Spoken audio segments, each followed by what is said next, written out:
RSS के भागवत जाकर के ये मस्जिद के अंदर खड़े होकर के बैठ के बातें करते हैं। ईरान के अंदर आज औरतों ने अपने हिजाब जला दिए क्योंकि वो हिजाब नहीं पहनना चाहती हैं और सरकार उनको पहनाना चाहती है। अगर कोई सरकार से सवाल करे तो उसको जेल के अंदर डाल दो। डरते हैं ये लोग हमारी आवाजों से, इसीलिए आज सबसे ज्यादा दमन उन लोगों पर हो रहा है जो सरकार से सवाल कर रहे हैं। उन तमाम चीजों से सबका ध्यान बांटने के लिए एक बहुत ही आसान फॉर्मूला अपनाया है इस सरकार ने कि इस समाज को हिंदू और मुसलमान के नाम पर बांटते रहो। कोई भी चीज हो, कोई भी घटना हो, उसको हिंदू और मुसलमान के चश्मे से देख करके उसको लोगों का ध्यान उसकी तरफ से हटा दो। और अगर कोई बोले, अगर कोई सरकार से सवाल करे तो उसको जेल के अंदर डाल दो। अभी जो रिपोर्ट आई है उसके मुताबिक हिंदुस्तान के अंदर 95% ऐसे अपोजिशन लीडर्स हैं जिनके ऊपर इस सरकार ने कोई ना कोई इल्जाम लगा के, कोई ना कोई अपराध लगा के उनको जेलों के अंदर डाला हुआ है। ये खतरा हमारे डेमोक्रेसी को है, ये खतरा हमारी उस आज़ादी को है जिसको सालों साल लड़ करके हमने जीता है। इसलिए हमको चौकन्ना होने की ज़रूरत है। साथियों, कोई भी सवाल हो, कोई भी इशू हो, ये सरकार उसको मोड़ने में बड़ी अच्छी महारत रखती है। मैं इसीलिए आपसे कहना चाहती हूँ कि आज कर्नाटक में क्या हो रहा है, एक महिला एक्टिविस्ट होने के नाते मैं सवाल उठाना चाहती हूँ कि कर्नाटक के अंदर अगर कोई स्टूडेंट्स हिजाब पहनना चाहती हैं तो उसको मना करने की क्यों कोशिश की जा, रोकने की कोशिश क्यों की जा रही है। मैं यहाँ पर एक मिसाल रखना चाहती हूँ।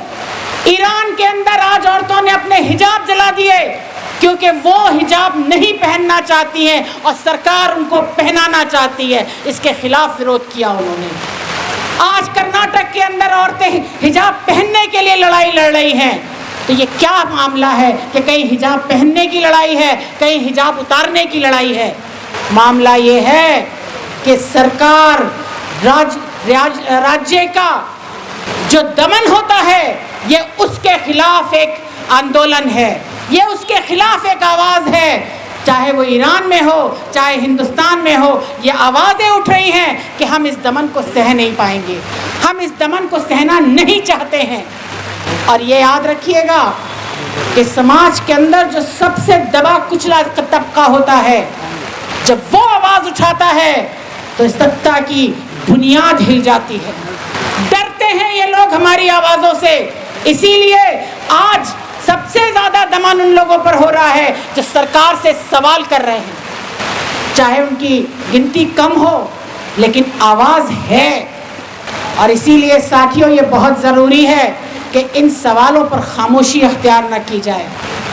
आज के दौर में अगर हम खामोश हैं तो हम गुनहगार हैं। आने वाली नस्लें हमसे पूछेंगी कि ये गुनाह तुमने क्यों किया, क्यों उस समय पर तुम खामोश रहे जब जनता के ऊपर दमन हो रहा था। ये सवाल ये नहीं है कि किसी मुसलमान को परेशान किया जा रहा है। हाथरस में क्या हुआ, दलित बच्ची के साथ क्या हुआ, इनकी नज़र में वो तमाम लोग जो इस समाज को चलाते हैं, इस समाज का बोझ अपने कंधे पे रख करके ढोते हैं, वो सबको दबाने की जिम्मेदारी आज इन्होंने ली हुई है। आखिर में बस एक बात मैं कहूँगी साथियों कि CPIM ने ये आह्वान सिर्फ 24 तारीख तक के लिए नहीं दिया है। हमारी ये लड़ाई बहुत लंबी लड़ाई है और चलती रहेगी।